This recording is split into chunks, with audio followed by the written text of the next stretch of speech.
collaboration humain-machine, de collaboration entre chatbot et agent au cœur d'une relation client omnidigitale. Alors avant vraiment de se lancer dans le sujet, histoire de mettre tout le monde d'accord, peut-être de briser la glace, j'avais une anecdote que j'avais envie de partager avec vous, qui donnera un petit peu l'idée de ce dont on va parler aujourd'hui. Il y a quelques années, j'ai déménagé. J'étais en Lorraine à l'époque et j'ai déménagé. Donc un déménagement, ça signifie qu'il va falloir prévenir ses différents fournisseurs en électricité, en eau, en gaz, en téléphonie, et leur dire qu'on va changer d'adresse. Et je me souviens qu'à l'époque, j'avais dû faire tout ça par téléphone, et que ça avait été la croix et la bannière pour pouvoir changer d'adresse. J'étais forcé de suivre les horaires de bureau, j'avais patienté je ne sais pas combien de temps au téléphone, j'avais dû passer par les 1, 2, 3, 4. Ça avait été particulièrement douloureux et compliqué. Et il se trouve qu'il y a quelques semaines, j'ai de nouveau eu une expérience similaire, j'ai de nouveau dû déménager, et je m'étais dit, fort de cette expérience un petit peu douloureuse, ça va être particulièrement compliqué, mais il faut le faire, on déménage, on est obligé d'y passer.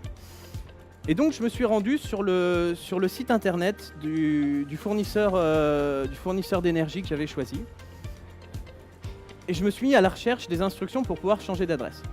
Et j'ai été assez rapidement redirigé vers un live chat.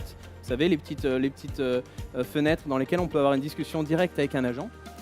Et en fait, en quelques minutes, j'ai pu régler tous mes problèmes. J'ai pu faire mon changement d'adresse. J'avais donné toutes les informations et on m'a informé que sous 2 jours, l'activation de ma ligne serait prête. Ce qui s'est passé, c'est qu'en fait, j'étais en train de discuter avec un chatbot. Ça m'a peut-être pris une trentaine de secondes à me rendre compte que c'était un chatbot qui gérait mon problème. Et une fois le changement d'adresse réglé, j'avais encore quelques questions au niveau de la facturation, au niveau de l'activation de la ligne. Donc j'ai continué à parler avec le chatbot. Et sans surprise, il est rapidement arrivé à ses limites. Et ce qui s'est passé, c'est que, à ma grande surprise, au lieu d'avoir un chatbot qui me disait « Veuillez appeler ce numéro » ou « Envoyez-nous un email » ou « Veuillez revenir plus tard », le chatbot a passé la conversation à un agent humain. J'ai pu poser toutes mes questions et obtenir les réponses que j'avais. Autant dire qu'en termes de relations clients, d'expérience client, on était à un niveau très supérieur de ce que j'avais eu quelques années auparavant. Pourquoi je vous dis tout ça ? Parce qu'aujourd'hui, les attentes de nos clients ont énormément changé. Il y a des entreprises, vous en avez certainement entendu parler, on parle de Uber, je vais vous parler de Airbnb, je vais vous parler de Blablacar, d'Amazon, etc. Ces entreprises ont sérieusement élevé le niveau et ils ont placé la barre très très haut en termes de relations clients. Pourquoi ? Parce qu'aujourd'hui, un consommateur qui envoie un message via son app à Uber et qui reçoit une réponse en quelques minutes avec une notification sur son mobile ne comprend pas comment c'est possible qu'on le force à utiliser l'email pour contacter sa banque et qu'il attende 10 jours avant de recevoir une réponse. Les attentes de nos clients ont énormément évolué et ces différentes entreprises que je viens de mentionner ont vraiment eu un impact en termes d'attente client.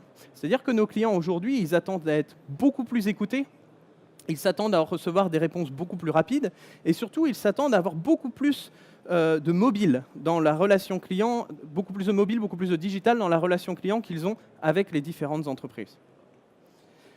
Si on allait un peu plus loin, il y a un graphe que j'aime bien partager qui date déjà de 2016, mais ça s'est seulement accentué depuis, qui vient de Ofcom. Et ce graphe nous montre un petit peu les préférences des différents canaux pour les consommateurs en règle générale.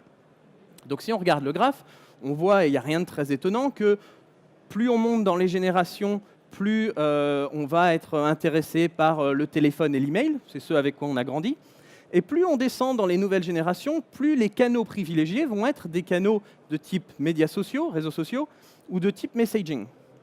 Il y a une évidence, tous nos enfants aujourd'hui se lèvent le matin, ils ont tous un mobile phone, alors qu'il y a encore 30 ans, ça ne nous serait pas venu à l'esprit d'avoir un téléphone mobile, ça n'existait pas forcément à ce moment-là.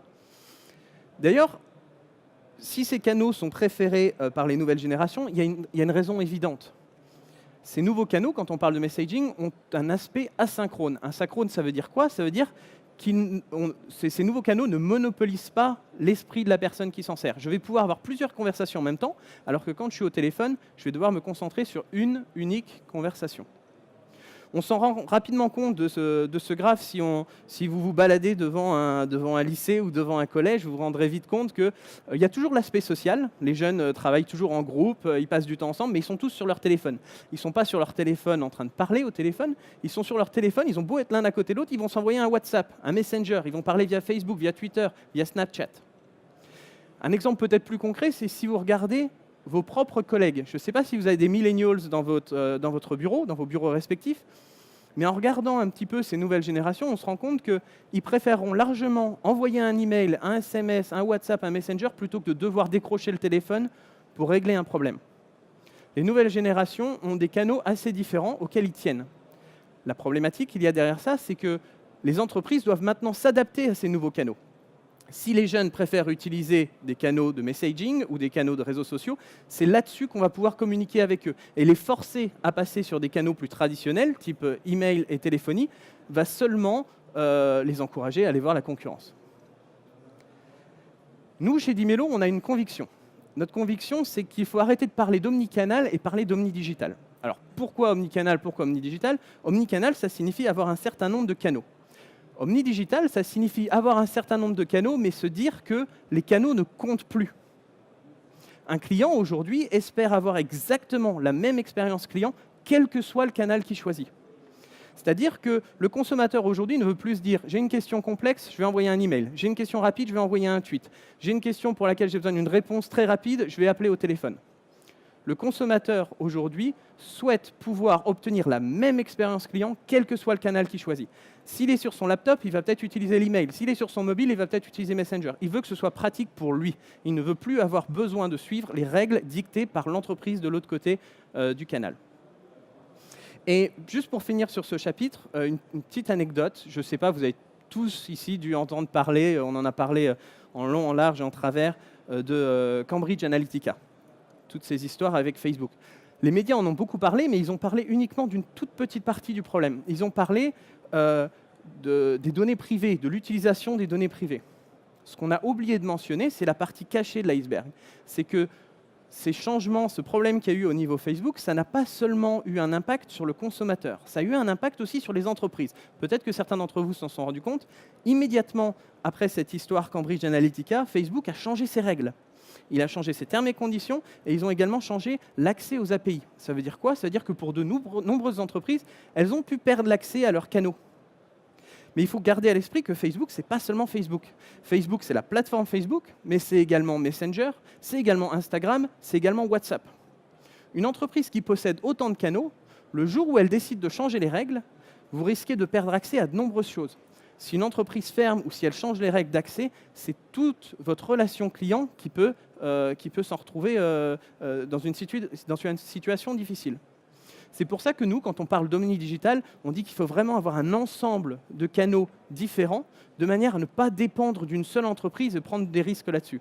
Donc la stratégie qu'on recommande en général, c'est de découvrir les bons canaux que vos clients utilisent, ceux sur lesquels ils sont à l'aise, et d'avoir d'autres canaux, d'autres entreprises, d'avoir aussi des canaux propriétaires, c'est-à-dire des canaux sur lesquels vous possédez la donnée et vous contrôlez le canal. Ainsi, quand une entreprise décide de changer les règles, vous n'en êtes pas dépendant et vous ne perdez pas la connexion essentielle avec vos clients.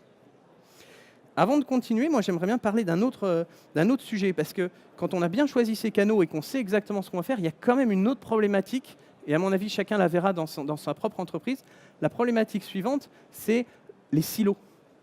C'est-à-dire, quand bien même on a un ensemble de canaux, quand bien même on est très orienté omnidigital, on a tendance, dans les entreprises, à organiser ces équipes en silos. On va avoir une équipe pour la voix, on va avoir une équipe pour les réseaux sociaux, une équipe pour l'email, peut-être une équipe pour le messaging, le live chat, le in-app, etc. Le problème avec cette stratégie, c'est qu'il y a, très peu de communication entre les différentes équipes. Du coup, on n'a pas du tout la même relation client en fonction de si on contacte votre entreprise via email, via téléphone, via messaging, etc. Et 3, c'est particulièrement compliqué de lisser la charge de travail si différentes équipes utilisent différents canaux. Et je reviendrai là-dessus dans quelques minutes. Et enfin, le dernier problème que je voulais toucher, c'est qu'on a tous conscience de la difficulté et du temps que ça prend à déployer un projet IT. Si on prend le simple exemple d'un projet CRM, ça va prendre entre 1 an et 3 ans, quel que soit le CRM, à vraiment le déployer, à vraiment le customiser, à vraiment l'installer, être en mesure de l'utiliser au sein de son entreprise.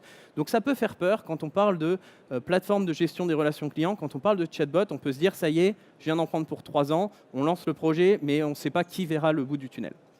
Et je reviendrai également sur ce dernier point plus tard, quand on parlera vraiment de la collaboration avec les chatbots. Alors, juste pour expliquer un petit peu qui on est et ce qu'on fait, je vais positionner Dimelo dans ce concept. Donc, si ça, c'est votre entreprise, quand on parle d'une entreprise et de la relation client, on parle de tout un ensemble d'outils. Donc, on va parler évidemment de chatbot, mais on va parler également de CRM, on va parler d'outils voix, on va parler de BI ou de BPM, on va parler du site web, etc. Tout ça, c'est l'environnement de votre entreprise. Ce sont l'ensemble des outils qui représentent la relation client aujourd'hui. Et à l'extérieur de l'entreprise, on a le client. Le client qui a plusieurs identités digitales. Donc on va parler de Twitter, on va parler de Facebook, mais on va parler également d'email, de Messenger et de différents canaux digitaux. Dimelo, notre positionnement, c'est l'interface. C'est la connexion entre le client et toutes ces identités digitales et l'entreprise. On s'inscrit vraiment dans une logique d'écosystème où on va pouvoir se connecter avec tous les autres outils de la relation client de manière à vous offrir une vue 360 des problématiques de vos clients. Pour donner une overview très très rapide de ce qu'on fait, aujourd'hui, Dimelo, c'est 14,5 millions de messages traités chaque mois, plus de 1 million de problèmes résolus à travers le monde. On travaille avec plus de 200 grandes entreprises qui sont dispersées sur 52 pays différents. Voici quelques logos des entreprises avec lesquelles on travaille, notamment Bouygues Telecom, notamment Aviva, notamment Direct Energy, qui seront dans une conférence de l'autre côté du hall demain et qui partageront leur stratégie de relations clients avec vous si vous êtes là pour les écouter. Mais on travaille également avec Orange, avec AXA, on travaille dans les secteurs de l'énergie, du transport, de la banque, de l'assurance, etc. Et pour finir sur le chapitre Dimelo, en fait, pour être très très simple et très concis sur ce qu'on fait aujourd'hui, c'est qu'on va permettre aux entreprises de connecter tous les canaux digitaux d'une relation client omnidigitale. Qu'on parle de messaging avec Messenger, avec Viber, avec WeChat, que l'on parle d'email, que l'on parle de réseaux sociaux, que l'on parle de in-app chat, de live chat, etc., de canaux propriétaires ou de canaux dépendants, ou même que l'on parle de chatbot, Dimelo, c'est la plateforme unique qui va permettre de connecter tous ces canaux et de répondre de manière unifiée. Pourquoi une plateforme unique? Tout simplement parce qu'avoir une plateforme unique pour tous ces agents, ça a de nombreux avantages. Le premier avantage qui est assez évident, c'est une plateforme unique, ça signifie moins de formation. Évidemment, si j'ai un seul outil pour tous mes agents, j'ai beaucoup moins de besoins en formation et en training que si j'ai 5 outils et que je dois leur apprendre à les utiliser. La deuxième raison d'avoir une plateforme unique, c'est la satisfaction client. Si j'ai une seule plateforme et que je réponds à tous les canaux via cette plateforme unique, je vais être en mesure d'offrir la même qualité de service sur tous les canaux. D'où ce que je disais précédemment, l'importance de l'omnidigital est d'offrir une expérience similaire à tous mes clients sans compter le canal utilisé. Enfin, le temps moyen de première réponse, évidemment, si je suis capable, et j'y reviendrai dans une minute, d'allouer les bons messages avec les bonnes problématiques aux bons agents, je vais être capable également de réduire mon temps de première réponse. Et enfin, je vais être capable de réduire la charge de travail simplement parce que s'il y a un seul outil, à l'inverse des silos que je présentais précédemment, avec un seul outil, je vais pouvoir lisser la charge de travail.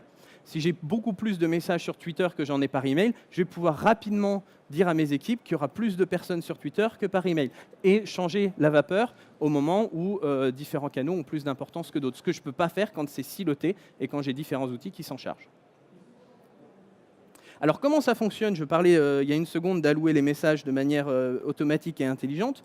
Pour faire très simple, on a de l'intelligence artificielle qui fonctionne derrière et qui va faire que je vais découvrir dès le premier message que la problématique du client, c'est de la facturation, que c'est un problème technique ou bien que c'est une question sur les nouveaux produits, par exemple. En comprenant ça, en comprenant la langue, en comprenant le contexte, en comprenant le profil du client, c'est un VIP, c'est un prospect, c'est un client existant, je vais pouvoir envoyer le bon message au bon agent. Et ainsi, éviter d'avoir à transférer les messages avec la réponse typique que nous détestons tous, qui est « Désolé, ce n'est pas le bon département, on ne traite pas ce genre de problème, veuillez contacter ce numéro ». Alors là, on rentre vraiment dans le cœur du sujet. Comment réduire la charge de travail? Comment améliorer mon FCR? Et comment éviter les questions redondantes? Donc là, vous vous en doutez, on va commencer à parler de chatbot. Juste avant de parler de chatbot, je vais expliquer un petit peu le terme FCR. Je ne sais pas si c'est clair avec tout le monde. Le terme FCR, c'est First Contact Resolution. En français, ce serait résolution au premier contact, ou c'est l'inverse du taux de réitération. Pour faire très simple, le FCR, c'est quoi? C'est la capacité de résoudre le problème d'un client dès la première conversation. Pourquoi c'est un KPI absolument essentiel? Parce que si je suis capable de résoudre le problème de mon client dès la première conversation, bon, de toute évidence, je vais augmenter sa satisfaction client, mais de deux, je vais réduire le volume de messages parce qu'il va me contacter une seule fois au lieu de me contacter 2, 3, 4 fois. Par conséquent, de manière mécanique, je vais réduire également la charge de travail, mais également les coûts d'opération. Et peut-être plus important, et on en parle assez rarement, je vais également pouvoir augmenter la satisfaction des employés. Pourquoi? Parce qu'en n'étant pas obligé de traiter plusieurs fois le même problème sans être capable d'apporter une réponse, ce qui est particulièrement frustrant pour le client, mais aussi pour l'agent, ne l'oublions pas, en augmentant ce taux-là, je vais pouvoir augmenter la satisfaction employée. Et les études montrent qu'une augmentation de 1 point du FCR a un impact positif sur tous ces différents KPI que je viens de mentionner à la seconde. Alors parlons de chatbot. Avant de passer la main à mon camarade, j'aimerais vous donner ma vision, la vision d'Imelo, des 3 avantages d'avoir un chatbot, les 3 raisons pour lesquelles il faudrait avoir un chatbot. La première, je pense qu'on va tous être d'accord là-dessus, c'est la baisse de la charge de travail. Alors, pour avoir travaillé avec des chatbots depuis quelques mois, voire quelques années maintenant, on est loin de l'utopie des débuts où on se disait le chatbot, ça résout tous les problèmes, ça répond à tous les messages, ça fait le café et ça sert de micro-ondes. Aujourd'hui, on est assez clair, le chatbot, ça ne fait pas tout. Et il faut vraiment avoir une bonne compréhension des besoins de l'équipe de relations clients avant de préparer un chatbot. Mais quand on a le bon chatbot placé au bon endroit avec le bon périmètre, on va être en mesure de réduire la charge de travail. Alors ça peut être entre 10 et 30% selon ce qu'on a pu observer de notre côté. Mais 10 et 30%, c'est assez énorme. C'est-à-dire qu'il va y avoir des questions très simples, des questions redondantes, qui reviennent régulièrement de par vos clients et que le chatbot va être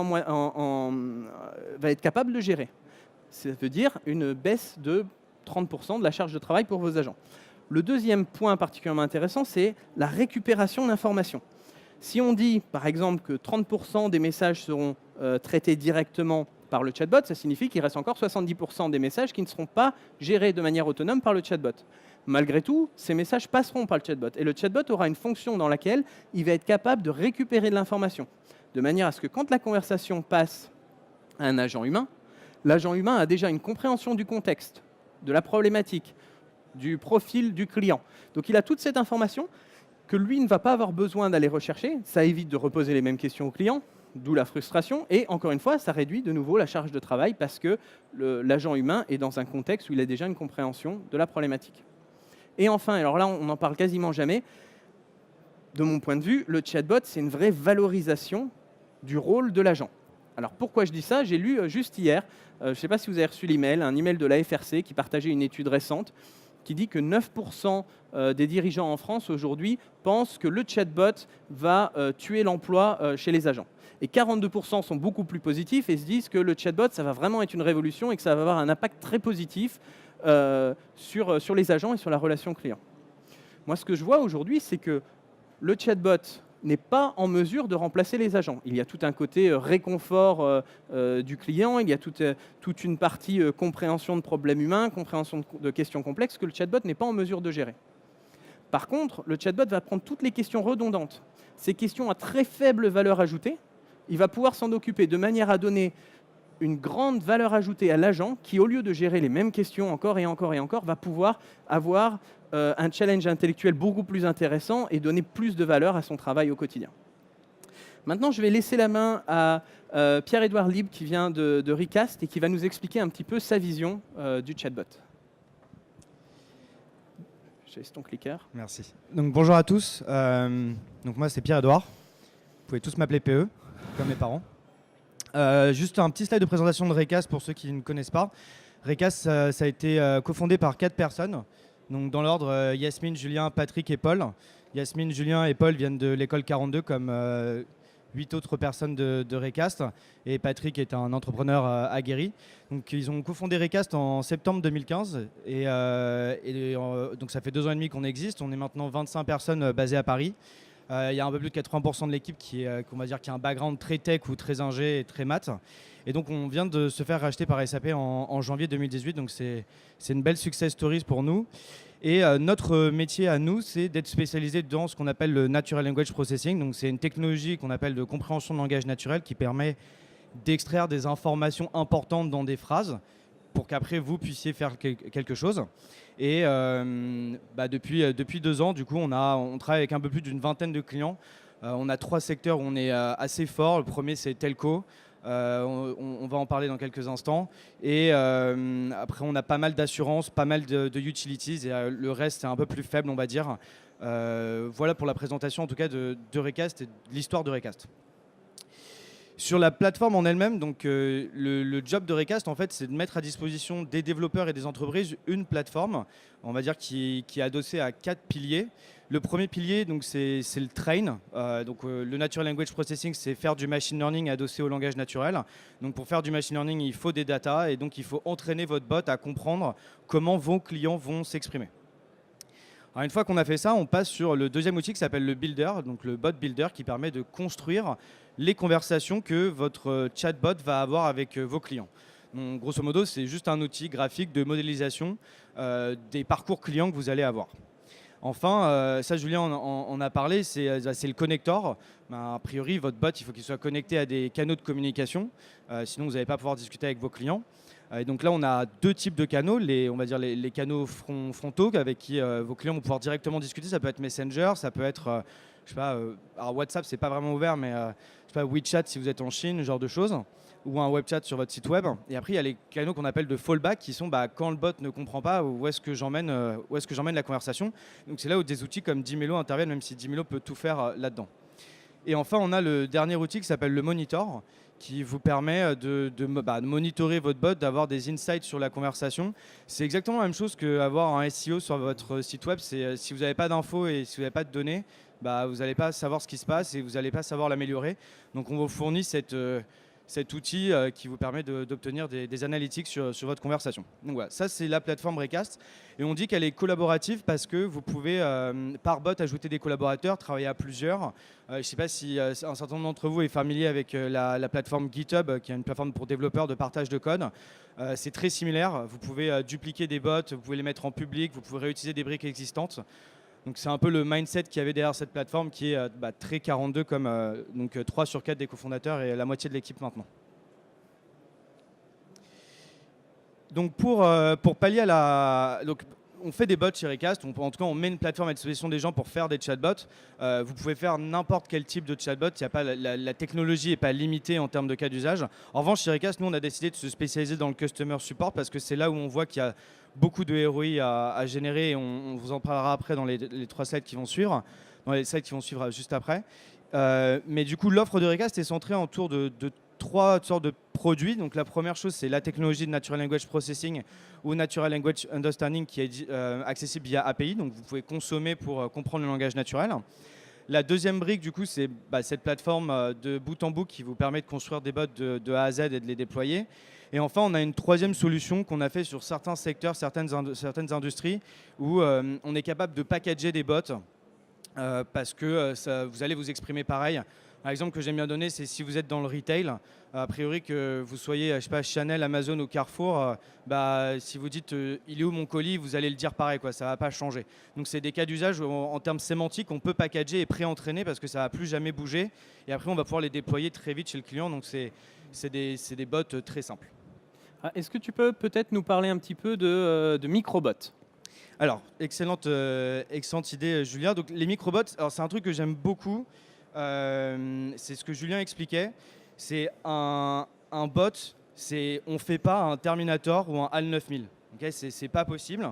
Il y a un imaginaire genre ultra impressionnant sur c'est quoi l'intelligence artificielle, ça va nous détruire demain. Non, vous inquiétez pas, on va tous garder notre job, ça va bien se passer. J'aime bien commencer par une petite histoire de Yann LeCun. Je ne sais pas si vous connaissez, c'est le patron en charge de l'intelligence artificielle, c'est Facebook. Il dit si vous donnez 1 milliard d'images de vers à du machine learning, le machine learning va être capable de reconnaître tous les vers de la planète. C'est génial. C'est super top, on fait des trucs très bien. Maintenant, si vous prenez votre gamin de, je sais pas, 1 ou 2 ans, vous lui donnez un verre à pied à vin et un gobelet en plastique pour Coca ou Oasis, bah, il sait reconnaître tous les verres de la planète. Ok. Bon, bah, ça vous donne le gap qu'on a en intelligence artificielle entre ce qu'on est capable de faire et ce que nous, humains, on attend en fait de ce que ça fait. Donc on n'est pas capable de faire des trucs monstrueux, on est capable de faire des petits trucs très bien, très précis, très chirurgicaux. Et c'est ça un bot. Donc un bot, c'est ce programme qui est représenté par ce petit robot rouge sur le slide, qui va automatiser un tout petit nombre de tâches, ok, je répète, tout petit nombre, via des canaux de messagerie, et donc automatiser une requête client. D'accord, c'est vraiment ça. Et donc pour automatiser une requête client, bah, il va passer a priori par une compréhension de langage naturel. Donc ça peut être notre techno comme une autre, mais il faut le comprendre pour automatiser la tâche. Alors juste pour que vous ayez en tête pourquoi on parle de petits bots, je vais tout de suite arrêter le débat. On ne fait pas de bot FAQ, mauvaise idée. On ne fait pas de bot formulaire, mauvaise idée. Personne n'a envie de répondre à 50 questions pour ouvrir son compte en banque. C'est pas conversationnel, d'accord? Tout le monde préfère avoir une feuille A4 avec une belle visibilité d'ensemble sur les questions. Pareil, FAQ, pourquoi ça ne marche pas? Bah, si vous arrivez et que dites bonjour, je suis le bot qui peut répondre à toutes vos questions, perdu. Ça va être déceptif. Vous n'allez jamais y arriver. Alors que si vous dites bonjour, je suis le bot qui peut répondre à la question ABC et que vous comprenez les autres questions, même si vous ne le dites pas, mais qu'au moins vous les dispatchez correctement, comme Julien l'a expliqué, au bon agent, au bon call center, bah, c'est très bien. Donc, pourquoi on fait des petits bots? Un bon bot, c'est jamais sur votre cas d'usage. D'accord? Parce qu'a priori, bah, si vous ne maîtrisez pas votre cas d'usage, bon, c'est pas vraiment good job, donc on va essayer au moins d'être bon sur la fonctionnalité principale du bot. En revanche, c'est un très bon bot, c'est quand vous tapez à côté du cas d'usage, il vous comprend. C'est pas forcément il vous répond, c'est au moins il comprend. C'est là où on se dit ah waouh, ok, il a été plus smart que moi. Donc ici, c'est un bot qu'on a fait avec Transilien pour la SNCF. En gros, le sujet du bot, c'est je veux trouver le prochain train, le prochain départ à une gare. D'accord? Donc en gros, le cas d'usage, c'est est-ce que c'est quand le prochain train qui part de, je sais pas, Wagram? Donc ça, c'est la fonctionnalité principale. Sauf qu'après, il y a ce qu'on appelle une suite de cercles concentriques dans les bots. Le prochain cercle, c'est ce qu'on appelle le use case étendu. Donc c'est, mon train, il est en retard. Où est-ce que je peux acheter des tickets? C'est con, hein, mais si jamais vous ne savez pas au moins comprendre ça, pas forcément y répondre, mais au moins le comprendre, votre bot, il fait un flop direct. Après, on a un troisième cercle qui s'appelle, on appelle les questions défauts. C'est quoi la SNCF? C'est pareil, si on ne sait pas répondre, ça va faire un peu bizarre. On va dire, ah ouais, mais quand même, il est un peu stupide ce bot. Et après, il y a le dernier cercle qu'on appelle small talk. Donc ça, c'est le truc très récurrent qui est, ça va, tu vas bien, est-ce que tu veux prendre un verre ce soir avec moi? On a remarqué que si votre bot était une femme, il y avait 60% de flirt sur le bot. Petite anecdote. Donc voilà, donc tout ça pour que vous réalisiez que, voilà, imaginez votre cercle principal, là, c'est 40 cas d'usage. Vous faites x 40 sur les cycles autour et c'est impossible à manager et vous n'allez jamais y arriver. Okay? Donc encore une fois, on est précis et c'est pas pour ça qu'on peut pas faire des choses très bien. Est-ce que tu peux peut-être nous donner un exemple très concret sur un telco? Alors je vais vous donner un exemple qu'on a fait avec un telco européen. Donc, principal problème de ce telco, mais je pense que c'est assez similaire, c'est dispatch au bon call center. Vous avez des call centers qui sont spécialisés par typologie de problèmes clients. Déjà, comme l'a expliqué Julien, vous ne voulez pas dispatcher. Donc le routing était fait environ à 40% correct. Vous imaginez, ça fait une personne sur deux à qui on dit désolé, mais c'est mon copain qui va se charger de vous. Et donc 6 mois après que le bot soit en production, on est passé à plus de 90% de routing. Je vous laisse faire les maths. On parle de millions d'euros de cost savings par an, voire dizaines de millions d'euros de cost savings par an. Ce qu'on a ensuite fait, donc vous imaginez qu'on avait ce bot là qui fait le routing correctement. C'est une sorte de SVI plutôt 10.0 que 2.0 parce qu'on est capable de comprendre quasiment tout ce qu'un client peut dire. C'est pas pour ça, encore une fois, qu'on va y répondre. Et on va du coup dispatcher au bon call, au beau centre, à la bonne team, au meilleur agent qui a le moins de temps à attendre. Et c'est là où on a besoin de s'adosser avec des outils comme Dimelo. Et après, ce qu'on a fait, c'est qu'on a verticalisé des petits cas d'usage parce que on était capable de maîtriser tout de A à Z. Et du coup, maintenant, le bot prend à sa charge 20% du total des demandes. Okay, donc, c'est énorme. Donc ça, c'est un très bon cas d'usage. Voilà, c'est loi de Pareto. On va gérer 20% des requêtes les plus courantes qui représentent 80% du volume. On va bien dispatcher et tout le monde est heureux à la fin de la journée.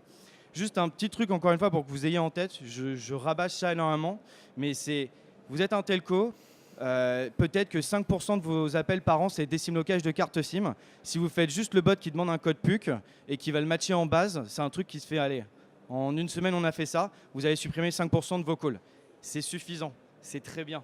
Il n'y a pas besoin de vouloir avoir le bot qui est capable d'aller vendre, de démarcher, de machin. On peut faire encore une fois des trucs très précis, très bien. C'est start small. Super important. Alors là, on a parlé d'externe, on a parlé relations clients omnidigital, on a parlé résoudre les problèmes récurrents chez les clients. Le chatbot, ça peut également s'utiliser en interne. Est-ce que tu peux peut-être nous faire un petit exemple de ce que tu ferais en interne avec un chatbot? Oui, tout à fait. Alors, il y a un cas d'usage interne qui cartonne. Enfin, il y en a deux. Il y a HR aussi, mais celui-là, je l'aime bien. C'est le Helpdesk IT. Donc, c'est un cas qu'on a fait pour une banque au Canada, une banque québécoise, faudrait dire d'ailleurs. Donc, si vous êtes une entreprise de plus de 500 personnes, je pense que 50% de vos tickets, c'est j'ai perdu mon mot de passe ou je ne sais pas imprimer. Voilà, on a juste fait ces deux questions. Pas besoin de chercher plus loin, pas besoin de vouloir tout résoudre. Et donc la petite anecdote là, c'est le bot qui s'appelle Henri. Il est super sympa, c'est le sujet favori de la machine à café depuis 1 an. Et en 7 jours seulement, véridique, on a supprimé 50% des tickets au Helpdesk IT. Ok ? Voilà, encore une fois, on a été très chirurgical en termes d'approche. Il n'y a pas besoin de tout vouloir faire. On peut faire 2 trucs et ça répond à 50% des problèmes. Et c'est déjà super. Parce que qu'est-ce qui se passe? Comme le disait Julien, moi j'aime beaucoup, il avait la barre au milieu de les agents sont plus contents. Bah oui, parce qu'eux, ils ne se tapent pas les demandes super reloues qu'on a toute la journée où moi intellectuellement, je n'ai pas à réfléchir. En revanche, je me tape des questions très compliquées de support niveau 2, 3 ou 4 où là, mon expertise est nécessaire. Et donc à la fin de la journée, tout le monde est content. Et pour la petite anecdote, ils n'ont pas viré les gens, ils ont gardé le même nombre de personnes au Helpdesk IT. Et du coup, je crois que c'était 40 minutes en moyenne de réponse pour un agent et on est tombé à moins de 2 minutes, je crois. Donc à la fin de la journée, tout le monde est bien.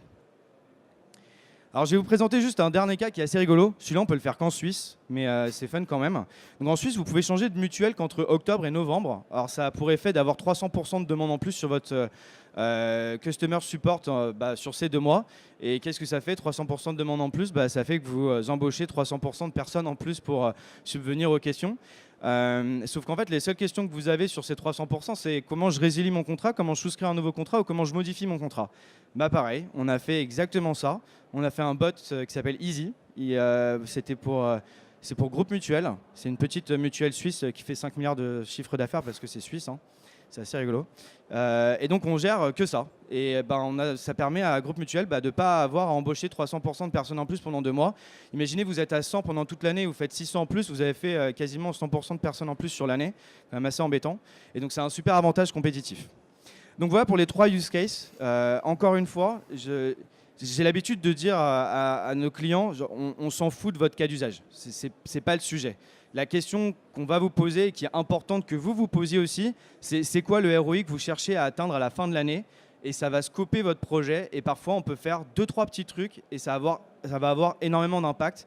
Et encore une fois, Julien l'a bien dit, un bot, c'est un outil pragmatique. Donc il faut qu'on soit très sharp sur notre approche. Et c'est comme ça qu'on arrive à créer beaucoup de bénéfices. Alors, maintenant, parlons clairement de collaboration. Comment faire quand le chatbot arrive à ses limites? Donc, on a bien dit, il va peut-être être en mesure de gérer 30%, il reste les 70%. Qu'est-ce qui se passe derrière concrètement? Là, c'est un exemple très schématique qui vous explique comment ça marche, la collaboration Recast et Dimelo. Pour faire très simple, le chatbot a une conversation avec un être humain, avec un client. Là, on a pris Messenger, mais ça pourrait être n'importe quel autre canal. On arrive à un niveau où le chatbot perd un peu pied, il ne sait plus trop, il ne comprend plus, ou en tout cas, il a peut-être la compréhension, mais pas la réponse. Il va passer la conversation à un agent humain. L'agent humain va pouvoir continuer cette conversation, un peu comme l'anecdote que je vous donnais tout à l'heure, sans avoir besoin de changer de canal, sans avoir besoin d'interruption de la conversation. L'agent humain va être en mesure de reprendre parce qu'il a l'ensemble du contexte derrière. L'avantage d'utiliser une plateforme de gestion des interactions clients ici, c'est qu'au lieu d'avoir un agent qui sera notifié et qui devra passer sur un autre outil, il va simplement pouvoir continuer à utiliser l'outil qu'il utilisait déjà et juste avoir la conversation qui lui sera transférée de manière à la finaliser. PE, si tu peux peut-être nous expliquer juste, nous donner un cas concret d'un client que tu as eu dans les telcos également, de mise en place de ce type de schéma. Ouais, exactement. Alors ça, c'est un cas qu'on fait du coup avec Dimelo sur un cas telco, parmi d'autres. Donc on a un client qui est sur le site web de ce telco et il va aller sur le web chat pour poser une question. Alors, Juste petite parenthèse ici, pourquoi c'est smart de commencer là et de pas commencer forcément par des canaux Messenger? Si vous êtes dans un problème de relation client, vous avez un problème, vous allez chercher le numéro du support client sur le site web. Et là, si vous avez un bot, les gens vont lui parler. Donc en fait, vous pouvez monopoliser et accaparer beaucoup de trafic en passant par le site web. Et donc c'est pour ça que ça marche très très bien. Donc le client arrive, il va exprimer sa question en langage naturel. Naturellement, le web chat, donc qui est Dimelo, va envoyer la requête du coup à Recast. Et là, il y a deux choix possibles. Donc, premier truc qui se passe, c'est déjà Recast va analyser les langages et extraire des informations, donc ce qu'on appelle des intentions et des entités. Et en fonction de si on est capable de générer une réponse, si c'est un des cas d'usage dans les 20% qu'on gère, le bot va générer sa réponse et renvoyer la réponse au client. On soulage le support client et en même temps on répond très vite H24, 7 jours sur 7, voire multilingue. Si une fois qu'on a extrait les informations, on sait qu'on n'est pas capable de répondre parce que ce n'est pas sur notre cas nominal, ce qui va se passer, c'est que Recast va notifier Dimelo. Pour cette personne, je ne connais pas la réponse, je pense que tu devrais dispatcher à telle équipe. Donc dans Dimelo, vous pouvez définir des équipes par typologie de problème. Et donc là, en gros, c'est Recast qui va faire un peu le bot dispatcher, le bot aiguilleur, en fonction de ce que lui, il a compris. Il va vous dire, je pense que c'est peut-être l'équipe facturation qui va devoir gérer ce problème. OK ? Donc ouais, c'est très simple. Et là, l'agent va du coup récupérer la conversation. Quand je dis récupérer la conversation, il va récupérer tout l'historique de la conversation. Et il faut imaginer qu'à terme, comme on est capable d'extraire des informations de la conversation, on est capable de les pusher dans Dimelo pour même aider l'agent à résoudre encore plus vite la conversation. Et c'est là toute la beauté de adosser bot et relations clients avec des agents. Alors, juste pour finir là-dessus, j'en parlais au début, ça fait un peu peur, l'intégration, le déploiement de nouvelles solutions IT, ça prend des années, c'est compliqué. Donc, on voulait vraiment finir cette présentation sur un exemple très concret de comment ça marche, mais surtout de comment on intègre tout ça. Alors, on va vous montrer une petite vidéo rapide qui ne dure pas 1 an, mais qui montre qu'on peut intégrer ces deux outils en 1 minute 45. Juste avant d'y aller, une dernière petite explication pour qu'on comprenne bien comment ça fonctionne. Chez Dimelo, on a une conviction, c'est la conviction de l'open platform. Open platform, ça veut dire quoi? Ça veut dire qu'on a des API ouvertes. Pour ceux qui ne sont pas très tech, une API, c'est une porte d'entrée sur votre logiciel, une porte d'entrée sécurisée bien évidemment, à laquelle on va donner des clés à nos différents clients et utilisateurs. Nous, notre conviction, c'est que grâce à ces API, tout utilisateur, soit de manière indépendante, soit grâce à Dimelo en travaillant en collaboration, soit grâce à un intégrateur externe, chacun de nos clients va pouvoir intégrer son CRM, son chatbot, son outil BI, son BPM, etc. directement sur la plateforme pour qu'il y ait une espèce de synchronisation des données et une véritable vue à 360 degrés des problématiques clients. Donc, on va peut-être juste lancer la vidéo et puis je vais te demander si tu veux bien la commenter. Donc c'est une petite vidéo qu'on va vous montrer sur comment, quand vous êtes client de Dimelo, vous pouvez facilement intégrer un bot à votre support client. Ah, très bien. Il faut la mettre sur... Attends, il faut que j'arrête celui-ci, pardon.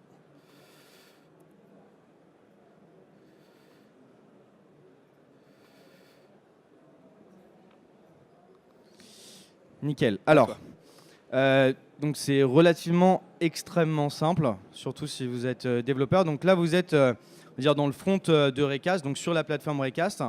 Vous allez pouvoir rajouter des channels de fallback. Donc ici, c'est Dimelo. Ici, il y a juste un petit descriptif de ce qu'il faut faire. Vous avez à mettre un API endpoint, c'est là où on va récupérer les messages.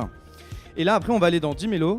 Alors c'est un peu tech, mais bon, c'est pas si compliqué que ça. Vous allez juste récupérer justement ce dont Julien parlait, donc une clé, un identifiant API qui va permettre de nous identifier auprès de Dimelo. Donc on va récupérer ici l'identifiant, qui est un peu le username, et on va aller chercher après un token d'identification pour pouvoir s'identifier auprès du service. D'accord, donc c'est vraiment comme si vous aviez email et password. Hein. C'est pas plus compliqué que ça. Au moment où on va faire ça, on va du coup récupérer les informations de Dimelo. Voilà, puis là on va donner à Dimelo du coup l'URL de Recast pour là où on va récupérer les messages, c'est-à-dire à chaque fois où il faut que Dimelo nous envoie tous les nouveaux messages qu'il reçoit. Donc voilà, une fois que vous avez fait ça, on va pouvoir retourner dans Recast, on va fermer la fenêtre d'intégration et donc là vous allez voir dans les groupes, voilà, là on a loadé les groupes que vous avez créés dans Dimelo, d'accord, donc ici on en a 5. Et donc après ici on a 2 cas d'usage, donc problème de SIM card et j'ai cassé mon téléphone.